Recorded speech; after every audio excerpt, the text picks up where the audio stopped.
Avui un plat d'alta cuina, però té truc, és molt fàcil. Només necessites dues coses, una mica de traça i bons ingredients. És un caneló de mató i anxoves, una mica recordant aquella combinació màgica tan nostra, tan catalana, de mató amb anxoves, però embolicat amb una pasta de carbassó. No ho dubteu, músic de llet nostra.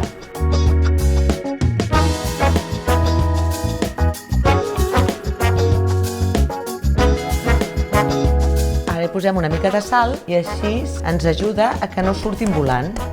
Sabeu com en deien a casa meva de la barreja de fruita seca? Nyoca.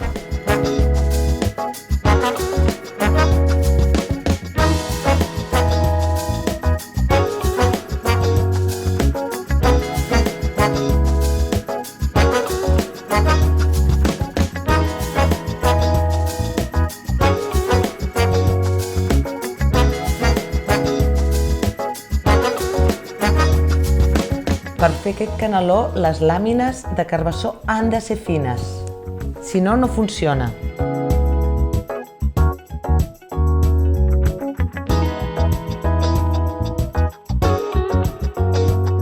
Ara seria ideal posar-lo un parell d'hores a la nevera perquè el carbassó agafi la forma.